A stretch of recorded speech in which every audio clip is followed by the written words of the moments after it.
বাপদাদাদের সম্পদ আবার ফেরত নিমু। ফিলিস্তিন আমাদের আদি নিবাস। বলেন তো আসলে ওদের আদি নিবাস? আমি ইতিহাস বললাম ওদের আদি নিবাস না, কিন্তু ওদেরা বলে আমরা এটা উদ্ধার করতে হবে। করার পর বাইতুল মুকাদ্দাস এখান থেকে নিয়ে মদিনা পর্যন্ত লম্বা একটা এলাকা আমাদের হাতে নিতে হবে। এই পুরো এলাকাটা একটা সাম্রাজ্য গড়ে তুলবো আমরা। এটার নাম দিছে তারা গ্রেটার ইসরাইল। কি নাম দিছে? গ্রেটার ইসরাইল। এটা হলো তাদের একটা টার্গেট। ওই সাম্রাজ্যের মধ্যে থাইকা পুরা দুনিয়া তারা শাসন করবে আর তাদের কথায় চলবে দুনিয়া। এটা হলো ইহুদিদের টার্গেট। এটাকে আরবিতে বলা হয় সাইহুনিয়া, এটাকে ইংরেজিতে বলা হয় জায়োনিজম, আর বাংলায় আমগো মন যাচাই তা করুন। আল্লাহ তাআলার দরবারে শুকরিয়া আদায় করছি। আল্লাহ আমাদেরকে মাহফিলে উপস্থিত হওয়ার তৌফিক দান করেছেন বলি আলহামদুলিল্লাহ।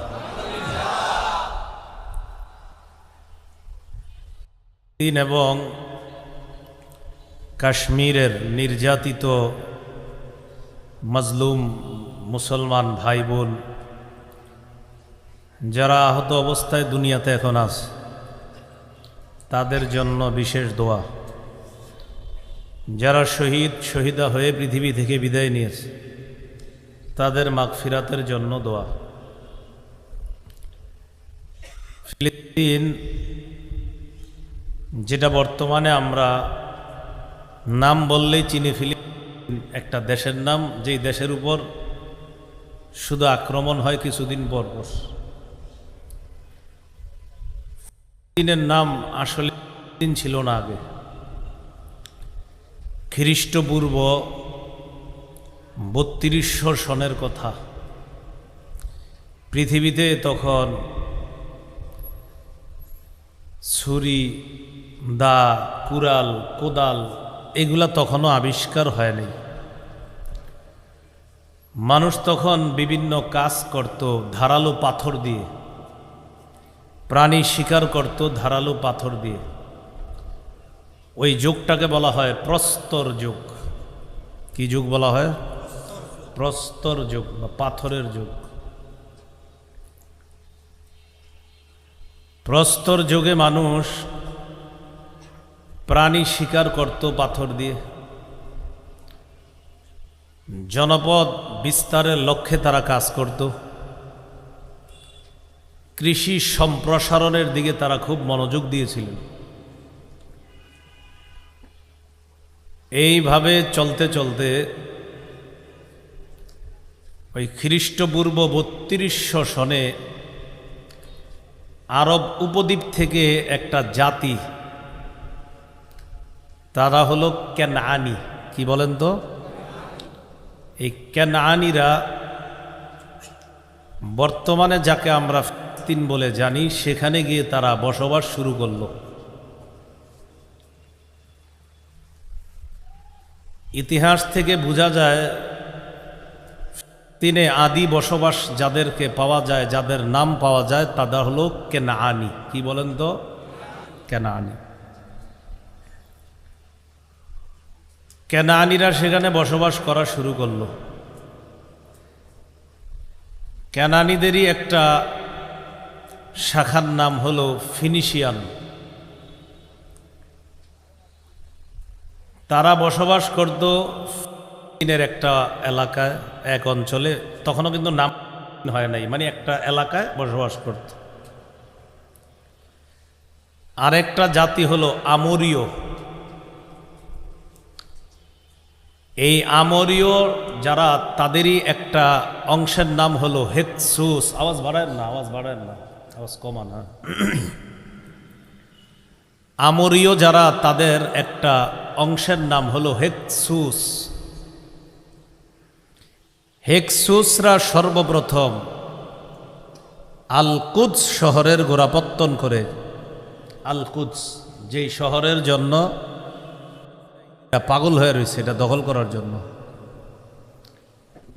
এই আল কুদস শহরের গোড়াপত্তন করে যারা, তাদের নাম হলো হেক্সুস। তখন তারা এই এলাকাটার নাম দিছে ওরুসালিম। কি নাম? সালিম। এর কয়েকশো বছর পর ভূমধ্য সাগরীয় একটা দ্বীপ আছে, ওই দ্বীপের নাম হলো ক্রিট। বলেন তো কি নাম? ক্রিকেট আছে না, ক্রিকেট, এই ক্রিকেটের কয়েকারটা বাদ দেন, ক্রিকেট বানানের কয়েকার এটা বাদ দেন, থাকে কি ক্রিট, এই ক্রিট। তো ভূমধ্য সাগরীয় একটা দ্বীপ আছে, এটার নাম ক্রিট। এই ক্রিট থেকে একটা জাতি, তাদেরকে বলা হয় ব্লেসড সম্প্রদায়, তারা গিয়ে ওর সালিম, যেটা নাম রাখলো হেক্সুসরা ওর সালিম, সেখানে গিয়ে বসবাস শুরু করলো। তারা এই এলাকাটার নাম রাখলো বালিন। আরে আওয়াজ বাড়ায় না, আওয়াজ কমান, হ্যাঁ কমাবেন, খালি বাড়াবেন না। ওর সালিমের নাম ব্লেসড জাতি, তারা লাগলো কি রাখলো, এই বালিন নামটা পরবর্তীতে রূপান্তরিত হয়ে সুন্দর একটা নাম ধারণ করে, কি নাম হয়, ফিলিস্তিন। এইভাবে একটা জাতি সেখানে বসবাস করা শুরু করলো। ফিলিস্তিন তখন সিরিয়ার অংশ। খ্রিস্টপূর্ব 1900 সনে আল্লাহর নবী ইব্রাহিম আলাইহিস সালাতু ওয়াস সালাম হিজরত করে ফিলিস্তিন অঞ্চলে আগমন করে। সুবহানাল্লাহ। কোন নবী? ইব্রাহিম নবী। ইব্রাহিম নবী সিরিয়ায় আসেন। সিরিয়া তখন ফিলিস্তিন তখন সিরিয়ারই অংশ। তার মানে ফিলিস্তিনের আশেপাশে ইব্রাহিম নবী আসা মানে ওই ফিলিস্তিনি যাওয়া। সেখানে যাওয়ার পর ইব্রাহিম নবী তাওহীদের দাওয়াত দেয়, কেউ বাধা দেয় না। তখন মূর্তি পূজারীদের দখলে থাকলেও তারা ধর্মীয় স্বাধীনতায় বিশ্বাসী ছিল, যে যার যার ধর্ম পালন করবে, তারা বাধা দিত না। অতএব ইব্রাহিম নবী তাওহীদের দাওয়াত দিত, এতে তারা বাধা হয়ে দাঁড়াতো না। আপনার মন চাইলে আপনার কাজ করেন, আমরা আমগো কাজ করি, এরকম। ইব্রাহিম নবীর একটা ছেলে হয়েছে যাওয়ার পর, নাম ইসমাইল আলাইহিস সালাম। ইসমাইল নবীর বংশে একজন নবী, তার নাম মুহাম্মাদুর রাসূলুল্লাহ সাল্লাল্লাহু আলাইহি সাল্লাম। এখান থেকে বোঝা যায় আমাদের নবীর আদি সম্পর্ক এর সাথে। সুবহানাল্লাহ। আমাদের নবীজির একটা আদি সম্পর্ক কার সাথে? ইব্রাহিম নবীর ছেলে ইসমাইল নবী, আর ইসমাইল নবীর বংশে একজন নবী, তিনি হলেন মুহাম্মাদুর রাসূলুল্লাহ সাল্লাল্লাহু আলাইহি সাল্লাম। এজন্য আমাদের নবীর একটা মজবুত সম্পর্ক সাথে আছে। ইসমাইল নবীর 13 বছর পর ইব্রাহিম নবীর আরেকটা ছেলে হয়েছে, নাম ইসহাক।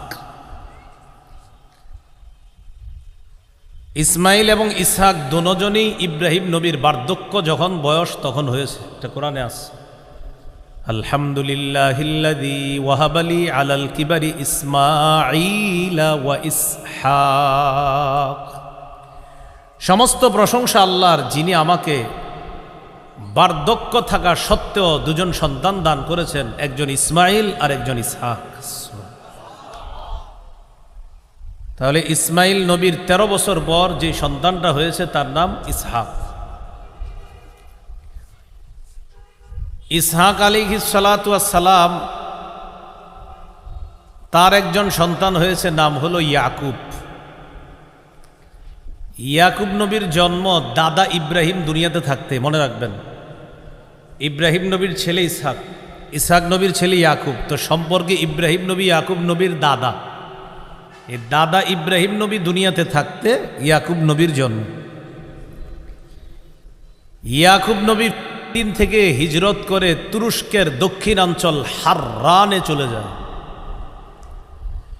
সেখানে যাওয়ার পর আল্লাহ পাক রব্বুল আলামিন তাকে কিছু পুত্র সন্তান দান করেছেন।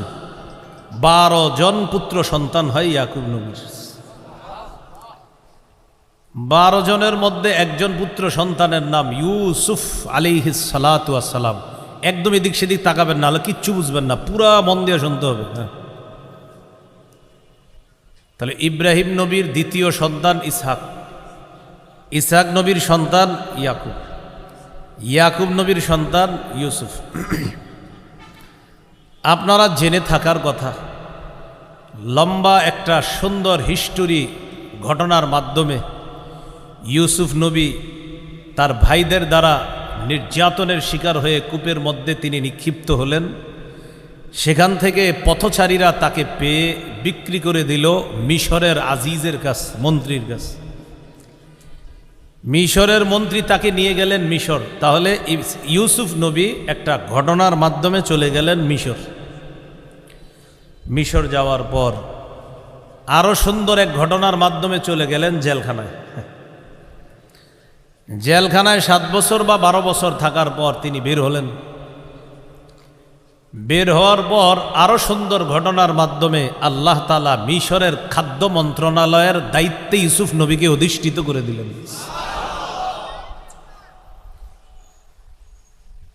আশেপাশের এলাকাগুলোতেও দুর্ভিক্ষ দেখা দিয়েছে। সেই সূত্রে ইউসুফ নবীর অন্যান্য ভাই যারা, তারা খাদ্য সংগ্রহ করার জন্য মিশরে আসে। এখানেও লম্বা একটা ঘটনার মাধ্যমে ভাইদের সাথে ইউসুফ নবীর পরিচয় হয়।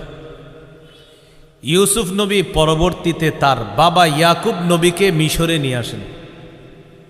তাহলে ইয়াকুব নবী কোথায় চলে আসলো? মিশর। ইউসুফ নবী আর তার ভাইয়েরা মিশরে ছিলেন প্রায় 150 বছর। কয় বছর? 150। 150 বছর থাকার পর ইউসুফ নবী বিদায় নিলেন। এখানে একটা বিষয় মনে রাখা, আমার সাথে সবাই বলেন ইয়াকুব নবীর, বলেন আরেকটি নাম ইসরাঈল। বলেন ইসরাঈলের সন্তান। এটার আরবি বনি ইসরাঈল তথা ইসরাঈলের সন্তান, অর্থাৎ ইয়াকুব নবীর সন্তান। তাহলে বনি ইসরাঈল কারা? ইয়াকুব নবীর সন্তান, মানে বনি ইসরাঈল, ইসরাঈলের সন্তান। আর ইসরাঈল জানি কোন নবীর নাম? ইয়াকুব নবীর নাম। তাহলে ইয়াকুব নবীর সন্তানদেরকে বলা হয় বনি ইসরাঈল। আমরা হিস্ট্রিতে ঢুকে গেলাম, খুব মন দেন। 150 বছর ইউসুফ নবী এবং তার ভাইয়েরা মিশর থাকার পর এরপরে ইউসুফ নবী বিদায় নিলেন। বনি ইসরাঈল যারা, আচ্ছা বনি ইসরাঈল জানি কারা, কোন নবীর সন্তান? হ্যাঁ, ইয়াকুব নবীর সন্তান, মানে ইসরাঈলের সন্তান, মানে ইয়াকুব নবীর সন্তান।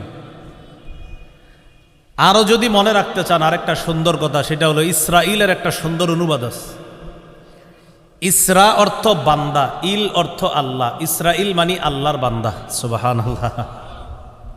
আচ্ছা ভাই, অত কিছু মনে রাখতে গিয়ে আবার আসল ঘটনা হারাই ফেললেন না। হ্যাঁ, তো বনি ইসরাঈল মানে ইসরাঈলের সন্তান, খালি এতটুকু মনে রাখেন। ইউসুফ নবী বিদায় নেওয়ার পর বনি ইসরাঈল যারা, তাদের মাঝে কিছু আক্রমণ শুরু হলো। মূর্তি পূজারী যারা, তাদের পক্ষ থেকে বনি ইসরাঈলের উপর হামলা চালানো শুরু হলো। হামলা চলল লাগাতার 300 বছর। কয় বছর? 300। এই 300 বছর তারা হামলার শিকার হয়ে এক পর্যায়ে তাদের মাঝে লুটতরাজ, ডাকাতি, হিংসা, বিদ্বেষ, অহংকার, এই স্বভাবগুলা বনি ইসরাঈলের মাঝেও চলে আসে। তারাও আস্তে আস্তে আল্লাহর একত্ববাদের পরিবর্তে তারা পৌত্তলিকতায় ধাবিত হতে লাগলো। তাদের মধ্যেও আল্লাহ ছাড়া অন্য যত অপরাধ আছে সব তাদের মাঝেও শুরু হয়ে গেল। কাদের মাঝে? বনি ইসরাঈল। বনি ইসরাঈল মানে বর্তমানে যে রূপটা আমরা ইহুদিদের দেখি, এই রূপটা তাদের মাঝে চলে আসছে। এইভাবে চলতে চলতে খ্রিস্টপূর্ব 1200